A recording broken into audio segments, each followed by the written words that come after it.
Hi dear friends, welcome back to sports dictator channel. IPL 2025లో Sunrise Hyderabad అయితే mega auction complete చేసింది and అందులో 20 మంది ప్లేయర్స్ని దాదాపుగా కొనింది. 13 మంది ఇండియన్స్ అండ్ 7 విదేశీ ప్లేయర్స్ని కొనింది. అండ్ 2024 కంటే ఇప్పుడు ఎస్ఆర్హెచ్ స్ట్రాంగ్ అయిందా, వీక్ అయిందా, ఏంటి తేడా అనే కంప్లీట్ ఇన్ఫర్మేషన్ ఈ వీడియోలో కంప్లీట్గా ప్రతి ప్లేయర్ గురించి మీకు ఉంటుంది. సో ఎస్ఆర్హెచ్ ఎలా ఉండబోతుంది, ప్లానింగ్ అనేది కూడా ఈ వీడియోలో స్పష్టంగా ఉంటుంది. మొత్తం చూడండి. అండ్ ఏ ప్లేయర్ ఆట కోసం ఎస్ఆర్హెచ్లో మీరు చాలా ఇంట్రెస్ట్గా చూస్తున్నారు అనేది కామెంట్ అయితే చేయండి. సో వీడియోలోకి వెళ్ళిపోయే ముందు గట్టిగా వీడియోని లైక్ చేయండి ఎస్ఆర్హెచ్ ఫ్యాన్స్ అండ్ ఈ మెగా యాక్షన్లో ఎస్ఆర్హెచ్ యాక్షన్ ఎంజాయ్ చేసిన వారంతా. అండ్ సబ్స్క్రైబ్ చేసుకోండి ఎస్ఆర్హెచ్ సంబంధించి, ఐపీఎల్ సంబంధించి ఎర్లీ అప్డేట్ కోసం. సో వీడియోలోకి వెళ్దాం. మీ వీలైతే మీ ప్లేయింగ్ 11 కామెంట్ చేయండి. బెస్ట్ కామెంట్ నేను పిన్ చేస్తూ ఉంటాను. సో నెక్స్ట్ ఫస్ట్ మనం చూసినట్లయితే సన్ రైజ్ హైదరాబాద్ ఓవరాల్గా 5 రిటైన్ చేసుకుంది. 75 కోట్లు పెట్టింది. దానివల్ల కేవలం 45 కోట్లు మాత్రమే పెట్టి మిగతా ప్లేయర్స్ ఒక 15 మందిని కొనాల్సి వచ్చింది. సో యావరేజ్గా ఒకరికి 3 కోట్లు అన్నమాట. సో ఎస్ఆర్హెచ్ ఆల్రెడీ రిటైన్ చేసుకున్న ప్లేయర్స్ 2024లో సూపర్ హిట్ అయిన ట్రావిస్ హెడ్, ఇతను 14 కోట్లు, అభిషేక్ శర్మ 14 కోట్లు అండ్ హెన్రిచ్ క్లాసెన్ మీకు తెలుసు హయ్యెస్ట్ ప్రైస్ పెట్టారు 23 కోట్ల పైన. నితీష్ రెడ్డి అడ్జస్ట్ అయ్యాడు. ఇతడు యాక్షన్కి వెళ్తే నితీష్ రెడ్డికి ఈజీగా 15 నుంచి 20 కోట్లు వచ్చేది. ఒక 6 crore వరకు అడ్జస్ట్ అయ్యాడు. ప్యాట్ కమిన్స్ ఒక 18. సో ఇలా అయితే పెట్టారు. అండ్ వీళ్ళంతా కూడా 2024లో ఎస్ఆర్హెచ్ సక్సెస్కి కారణం. బ్యాటింగ్లో అయితే ఆల్రెడీ 3-4 బ్యాటర్స్, వీళ్ళందరూ 5 కూడా బ్యాటర్సే. మెయిన్గా సన్ రైజ్ హైదరాబాద్ గెలిపించిన బ్యాటింగ్ లైనప్ అంతా రిటైన్ చేసుకున్నారు. అండ్ ఒక కెప్టెన్ రిటైన్ చేసుకున్నారు. అండ్ నితీష్ రెడ్డి ఆల్రౌండర్ను రిటైన్ చేసుకున్నారు. సో ఇప్పుడు మిగతా టీమును అయితే కంప్లీట్గా మార్చేశారని చెప్పొచ్చు. కేవలం ఒక జయదేవ్ ఉన్నాడుకట్ని మాత్రమే వేరే దగ్గర నుంచి తీసుకున్నారు. కాకపోతే కంప్లీట్ టీంని అయితే మార్చేశారు. ఆ టీంలో ఎవరెవరు ఉన్నారో ఇప్పుడు మనం చూడబోతున్నాం. సో ఫస్ట్ కొన్న ప్లేయర్స్లో బ్యాట్స్మెన్ చూద్దాం. అథర్వ టైడే. సో ఇతను ఒక యంగ్ బ్యాట్స్మెన్ అండ్ ఇతని యొక్క స్ట్రైక్ రేట్, ఇతను T20 మ్యాచ్లో 24 సంవత్సరాల ఏజ్, ఇతనికి 140 స్ట్రైక్ రేట్ ఉంది ఇతనికి.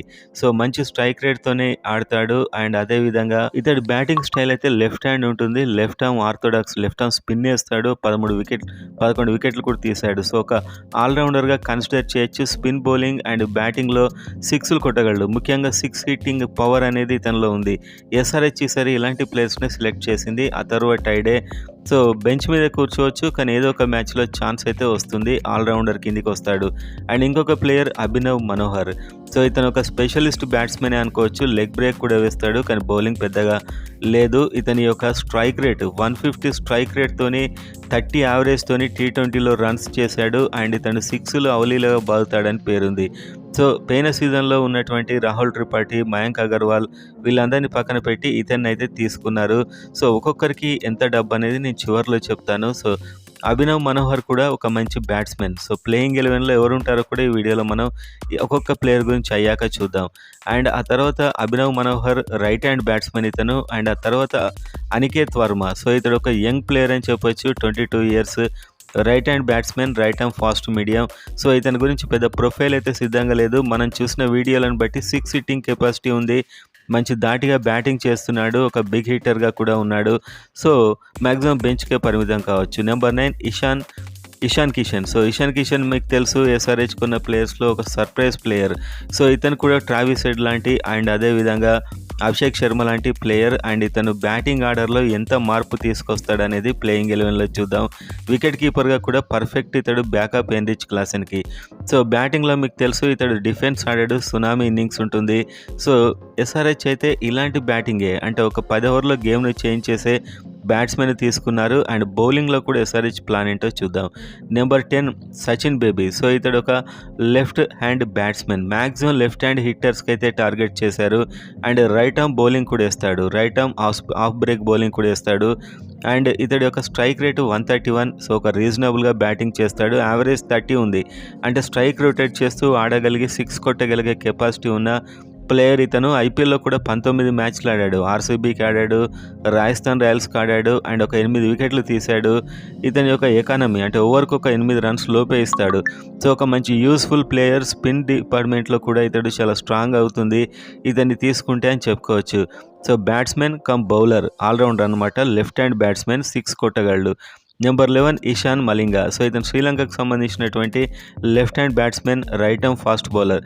ఇతని యొక్క స్పెషాలిటీ ఏంటంటే చివరి ఓవర్లలో అద్భుతమైన యార్కర్ ఏస్తాడు. రన్స్ చేయనీయడు. Sri Lanka premier league, Sri Lanka international మ్యాచెస్‌లో చాలా అద్భుతంగా ఆడుతున్నాడు ఇతను. అండ్ ఇతని స్ట్రైక్ రేట్ 85, యావరేజ్ 16. బ్యాటింగ్‌లో పెద్ద ఇప్పటివరకు పెర్ఫార్మెన్స్ లేదు. కానీ బౌలింగ్‌లో మాత్రం 7.3 ఎకానమీతోనే రన్స్ ఇస్తున్నాడు. 13 వికెట్లు తీశాడు. సో, ఇతడు ఒక మంచి విదేశీ బౌలర్. అండ్ చివరి ఓవర్లలో ఇతనికైతే ఛాన్స్ ఇస్తే అద్భుతంగా బౌలింగ్ చేస్తున్నాడు. ఒక ఇంపాక్ట్ ప్లేయర్‌గా వచ్చే అవకాశాలు ఏమైనా ఉన్నాయేమో, కానీ ఫస్ట్ అయితే ఇతడు బెంచ్‌కే పరిమితం అవుతాడు. ఇంకో ప్లేయర్ హర్షల్ పటేల్.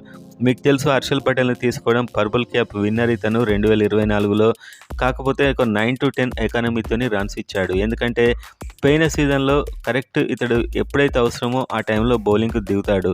సో, ఇతడు బౌలింగ్ వేసే అంత ఎక్కడ ఉంటుందంటే strike rate or run rate ఎక్కువగా ఉన్న టైంలలో ఇతను బౌలింగ్‌కి వస్తాడు. వేరే టీం అప్పుడు హిట్టింగ్ మూడ్‌లో ఉంటాయి. ఇతడు pace variation, slow bowling and ఇతడు బ్యాటింగ్ కూడా చేయగలడు. సో, ఇతడు ఒక మ్యాచ్ విన్నర్ అని చెప్పొచ్చు. చాలా క్లిష్టమైన పరిస్థితుల్లో బౌలింగ్ వేసే ప్లేయర్ ఇతను. సో, ఇతని మీద టీం అయితే చాలా నమ్మకం పెట్టుకొని కొనింది. ఎందుకంటే పోయిన సంవత్సరం మిడిల్ ఓవర్స్‌లో చివర్లో కాస్త ఎక్కువ రన్స్ ఒక నటరాజన్ తప్పించి మిగతా వాళ్ళంతా ఇవ్వడం జరిగింది. సో, అది దృష్టిలో పెట్టుకొనే ఇతన్ని కొన్నారు. And next number 13 Kamindu Mendis. So, శ్రీలంకకు సంబంధించిన విదేశీ ప్లేయర్. నేను ఇతని కోసం ఈసారి చాలా ఇంట్రెస్ట్‌గా వెయిట్ చేస్తున్నాను. ఇతని స్ట్రైక్ రేటు 130, యావరేజ్ దాదాపు ఇతడు మంచి యావరేజ్‌తోని రన్స్ కూడా చేశాడు. స్ట్రైక్ రేట్ మాత్రం 130 ఉంది. 6 కొట్టే కెపాసిటీ ఎక్కువగా ఉంది. Left hand batsman. ఎక్కువగా లెఫ్ట్ హ్యాండర్స్‌కి వీళ్ళు ట్రై చేశారు. అండ్ ఇతను left hand, right hand both హ్యాండ్స్‌తోని బౌలింగ్ చేయగలడు. అండ్ ఇతడు హాఫ్ బ్రేక్ బౌలర్. ఒకవేళ రైట్ హ్యాండర్ ఉన్నట్టయితే ఇతను రైట్ హ్యాండ్‌తోని, లెఫ్ట్ హ్యాండర్ ఉన్నట్టయితే లెఫ్ట్ హ్యాండ్‌తోని. సో, ఇతడు ఎవరికి ఏ విధంగా కావాలంటే ఆ విధంగా బౌలింగ్ వేయగలడు. ఇదే ఇతని స్పెషాలిటీ. 2 హ్యాండ్స్‌తో బౌలింగ్ వేయొచ్చు. అంపైర్ పర్మిషన్ తీసుకొని వేయొచ్చు. సో, ఇతడైతే ఆల్రౌండర్. మంచి 6 కొడుతున్నాడు. ఒక 8 ఎకానమీతోనే రన్స్ ఇస్తున్నాడు. శ్రీలంకకు సంబంధించిన spin bowler plus batsman. And next Brydon Carse. English అంటే ఇంగ్లాండ్ సంబంధించినటువంటి ప్లేయర్. 29 ఇయర్స్, ఒక బిగ్ హిట్టర్. చాలా బిగ్ హిట్స్ కొడతాడు. చాలా అద్భుతమైనటువంటి బ్యాటింగ్ ఉంటుంది.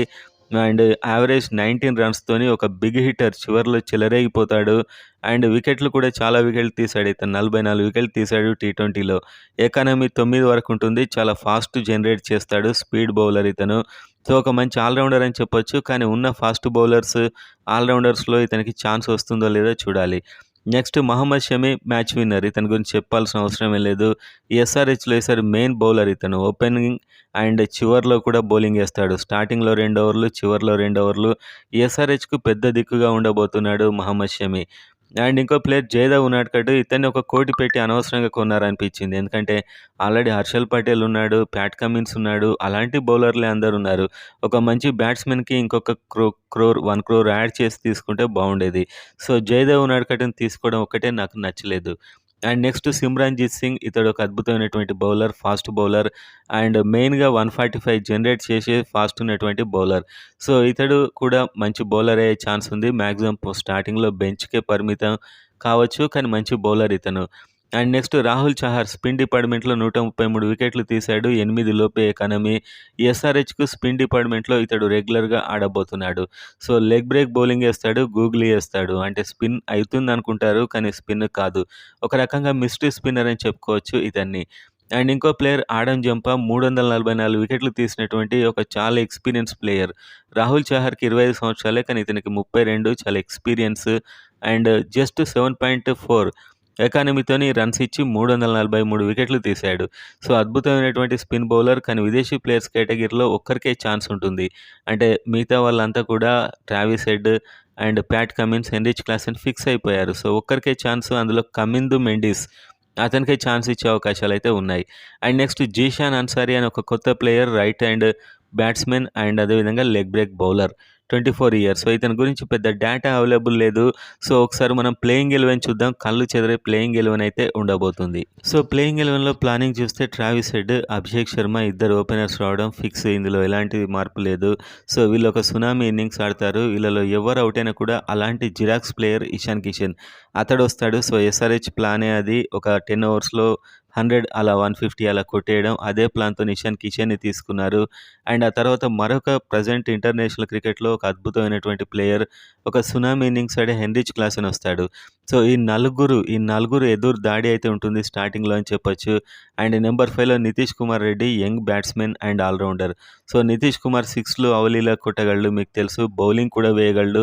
మిడిల్ ఓవర్స్‌లో ఇతడు బౌలింగ్ అద్భుతంగా ఏస్తాడు. సో, ఇతడు ఒక బెస్ట్ ఆల్‌రౌండర్ ఇండియాకే ఏకంగా. సో, ఇతడొస్తాడు. ఆ తర్వాత అభినవ్ మనోహర్ స్ట్రైక్ రొటేట్ చేస్తూ 6లు కొడుతూ చాలా అద్భుతంగా డిపెండబుల్ ప్లేయర్ ఇతడు. సో, మీరు మ్యాచెస్ స్టార్ట్ అయ్యాక చూస్తారు. మనకి అభినవ్ మనోహర్ అయితే మంచి అడిషన్ ఎస్ఆర్‌హెచ్‌కి అని చెప్పొచ్చు. 6 వరకు సూపర్ బ్యాట్స్‌మెన్ ఉన్నారు. ఆ తర్వాత సెవెంత్ ప్యాట్ కమిన్స్ కూడా ఒక బిగ్ హిట్టర్ అండ్ మిడిల్ ఓవర్స్‌లో పేస్ వేరియేషన్స్‌తోని బౌలింగ్ ఏయగలడు. సో, ఒక నమ్మదగ్గ బౌలర్. పోయినసారి ఇలాంటి నమ్మకదగ్గ బౌలర్లు తక్కువగా ఉన్నారు. అండ్ ఈసారి టీమ్ చాలా చేంజ్ అయింది. And number 8 or 7 Kamindu Mendis వస్తాడు. శ్రీలంకకు సంబంధించినటువంటి ఒక వరల్డ్ రికార్డ్ స్కోర్ కొట్టాడు. 1000 రన్స్ అత్యంత ఫాస్ట్‌గా కొట్టిన player. And left and right హ్యాండ్‌తోని కూడా బౌలింగ్ ఏస్తాడు. అంటే లెఫ్ట్ హ్యాండర్ వచ్చినప్పుడు రైట్ హ్యాండ్‌తోని, రైట్ హ్యాండర్ వచ్చినప్పుడు లెఫ్ట్ హ్యాండ్‌తోని. సో, ఇలా రకరకాల వేరియేషన్స్‌తోని బౌలింగ్ ఏయగలడు. ఒక అద్భుతమైనటువంటి టాలెంట్ ఉన్న ప్లేయర్. సో, నంబర్ 8 వరకు బ్యాటింగ్ ప్లస్ బౌలింగ్ ఈ విధంగా అయితుంది. అండ్ హర్షల్ పటేల్. సో, హర్షల్ పటేల్ ఎప్పుడైనా నేను చెప్పినట్లు కరెక్ట్ టీమ్స్ ఓడిపోతాయి లేదా గెలుస్తాయి అనే దశలో బౌలింగ్‌కొస్తాడు. సో, ఇంకెంత రన్స్ కొట్టాలి, ఆ రన్ రేట్‌ని పెంచడం లేకపోతే వికెట్స్ తీయడం. ఇతడు బౌలింగ్‌లో హిట్టింగ్ చేయబోయి అతని పేస్ వేరియేషన్స్ అర్థం కాక ఔట్ అవుతుంటారు. సో, హర్షల్ పటేల్ నమ్మదగ్గ బౌలర్. పోయినసారి ఇలాంటి సీజన్‌లో పిలిస్తే ఒక నటరాజ్ అనే ఉండేవాడు. ఇప్పుడు హర్షల్ పటేల్ ఉన్నాడు. అండ్ అద్భుతమైనటువంటి బౌలర్. సో, మంచి అడిషన్ అని చెప్పొచ్చు. నెక్స్ట్ మనకి మహమ్మద్ షమి. సో, మహమ్మద్ షమి గురించి ఎంత చెప్పుకున్నా తక్కువే మీకు ఆల్రెడీ తెలుసు. ఇతడు స్టార్టింగ్‌లో ఎలాంటి బాల్ అయినా ఏస్తాడు. ఆల్ రౌండ్ బౌలర్ ఇతను. యార్కర్, బౌన్సర్ ఎలాంటి బాల్ ఫాస్ట్ బాల్ అయినా, స్లో బాల్ అయినా ఏదైనా వేయగలడు. సో, ఇతడు ఒక మంచి addition. And next Rahul Chahar. Spin డిపార్ట్మెంట్‌లో సన్‌రైజ్ హైదరాబాద్‌కి ఈసారి ఇతను రెగ్యులర్‌గా ఆడబోతున్నాడు. ఒక mystery spinner and next impact ప్లేయర్‌గా సచిన్ బేబీ లేకపోతే సిమ్రాన్‌జిత్ సింగ్. సో, సిమ్రాన్‌జిత్ సింగ్ అద్భుతమైన ఫాస్ట్ బౌలర్ అండ్ వీళ్ళే కాకుండా ఇంకా బ్రైడెన్ కార్స్ అని చెప్పి ఇంకో అద్భుతమైన ప్లేయర్ ఉన్నాడు. అండ్ అదేవిధంగా ఆడన్ జంపా ఉన్నాడు. సో, మంచి ప్లేయర్స్ అంటే బౌలింగ్‌లో వేరియేషన్స్ తీసుకున్నారు. బౌలింగ్‌లో మీకు స్పిన్ బౌలింగ్‌లో కమిందు మెండిస్ ఉన్నాడు. రాహుల్ చహార్ ఉన్నాడు. సో, ప్రతి ఒక్క స్పిన్నర్ అంటే ప్రతి ఒక్కరు కూడా కాస్త స్పిన్ వేయగలరు అనే విధంగా అయితే తీసుకున్నారు. సో, టీమ్ అయితే నాకు చాలా సాటిస్ఫాక్షన్ అయితే అనిపించింది.